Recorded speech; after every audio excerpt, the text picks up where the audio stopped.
dan yang sehat ya. Pada pertemuan kali ini kita akan mempelajari materi tentang kongruensi segitiga. Jadi sebelum Ibu lanjut ke materi, Ibu di sini ingin bertanya, apakah di antara kalian sudah tahu apa itu kongruensi segitiga? Nah, jika belum, mari kita bersama-sama belajar mengenai kongruensi segitiga. Pertama-tama, di sini Ibu akan memberikan sebuah gambar. Coba kalian perhatikan gambar sebagai berikut. Nah, di sini sudah ditampilkan gambar dua buah segitiga. Yang pertama ada segitiga GHI dan yang kedua ada segitiga XYZ. Kedua gambar segitiga tersebut memiliki ukuran panjang sisi yang sama, ukuran sudut yang sama. Jika kedua segitiga tersebut disatukan, tentunya akan memenuhi tempat yang sama. Di sini kita perhatikan, sudut G sama dengan sudut X. Sudut H sama dengan sudut Y dan sisi GH sama dengan sisi XY. Jika kita mengukur besar sudut I dan sudut Z, panjang sisi GI dan XZ, serta panjang HI dan YZ, maka akan diperoleh besar sudut I sama dengan sudut Z, panjang sisi GI sama dengan XZ, dan panjang HI sama dengan YZ. Dengan demikian, pada segitiga GHI dan segitiga XYZ berlaku sudut G sama dengan sudut X, sudut H sama dengan sudut Y, dan sudut I sama dengan sudut Z. Ini berarti bahwa pada segitiga GHI dan segitiga XYZ, sudut-sudut yang bersesuaian sama besar. Panjang GH sama dengan XY, HI sama dengan YZ, dan GI sama dengan XZ.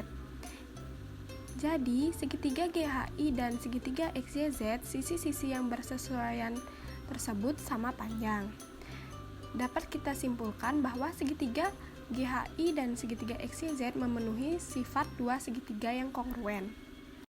Selanjutnya, adapun unsur-unsur yang harus diketahui pada segitiga. Yang pertama ada sisi-sisi-sisi atau SSS. Yang kedua ada sisi sudut sisi atau SSDS. Yang ketiga ada sudut sisi sudut dan sudut-sudut sisi. Syarat-syarat kekongruenan segitiga, yang pertama ada sisi-sisi yang bersesuaian harus sama panjang, dua sisi yang bersesuaian sama panjang, dan satu sudut yang diapit oleh kedua sisi tersebut harus sama besar. Dua sudut yang bersesuaian sama besar dan satu sisi yang bersesuaian sama panjang. Maka dari gambar yang telah Ibu berikan sebelumnya menunjukkan bahwa segitiga GHI dan segitiga XYZ kongruen. Sifat-sifat segitiga kongruen. Yang pertama ada tiga sisi yang bersesuaian sama besar. Ketiga sisi bersesuaian sama panjang, sisi-sisi-sisi.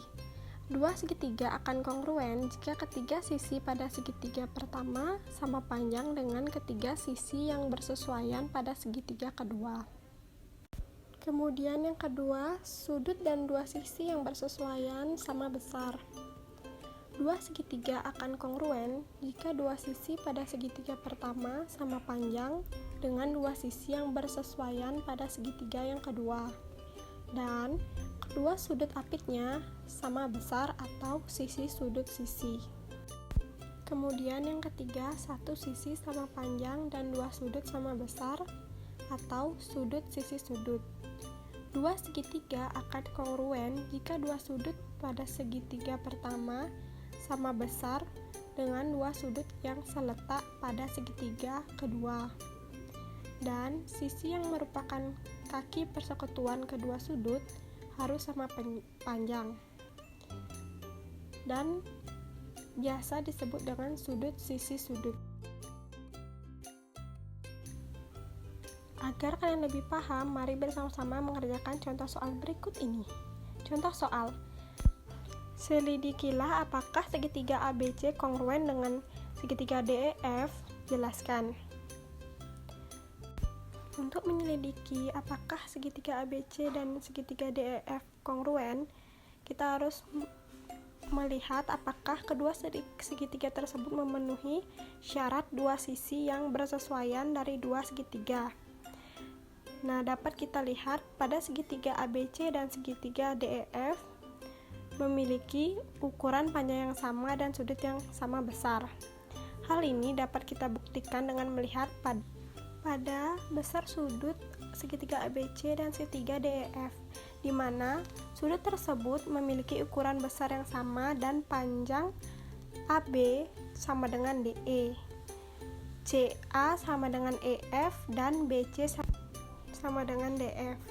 Berdasarkan soal tersebut, dapat ditarik kesimpulan bahwa dua buah segitiga dikatakan kongruen jika dua sudut yang bersesuaian dari dua segitiga sama besar dan sisi yang berada di antaranya harus sama panjang, sehingga segitiga ABC kongruen dengan segitiga DEF. Selanjutnya, contoh soal 2. Perhatikan gambar segitiga siku-siku berikut ini. Buktikan bahwa segitiga ABC kongruen dengan segitiga PQR.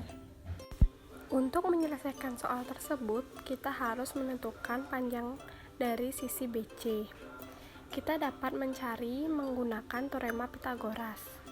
Maka, dapat ditulis BC sama dengan akar 5 pangkat 2 ditambah 5 akar 3 pangkat 2 sama dengan akar 25 ditambah 75 sama dengan akar 100.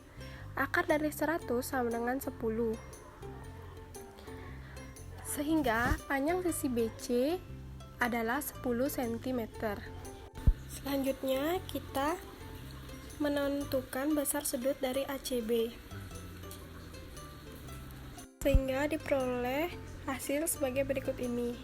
Sudut ACB sama dengan 180 derajat dikurangi 150 derajat sama dengan 30 derajat. Jadi, besar sudut ACB sama dengan 30 derajat. Sedangkan besar sudut ABC dapat ditentukan dengan menggunakan jumlah sudut dalam segitiga sebagai berikut.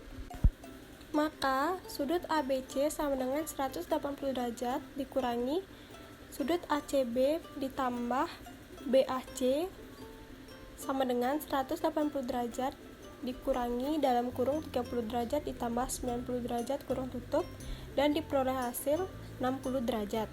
Selanjutnya kita tentukan besar sudut QPR pada segitiga yang berwarna biru adalah sebagai berikut. Maka sudut QPR sama dengan 180 derajat dikurangi dalam kurung sudut QRP ditambah sudut RQP kurung tutup sama dengan 180 derajat dikurangi kurung buka 60 derajat ditambah 90 derajat kurung tutup dan diperoleh hasil 30 derajat. Karena sudut ABC kongruen dengan sudut QRP, panjang sisi BC sama dengan panjang sisi RP, dan besar sudut ABC dapat dikatakan kongruen dengan sudut QPR. Jadi, berdasarkan aturan sudut sisi sudut, maka dapat disimpulkan bahwa segitiga ABC kongruen dengan segitiga PQR. Nah, baik adik-adik, jadi sekian pembahasan materi mengenai kongruensi segitiga. Semoga kalian dapat lebih memahami materi mengenai kongruensi segitiga lebih banyak lagi. Sekian yang dapat saya sampaikan. Saya ucapkan terima kasih. Sampai jumpa.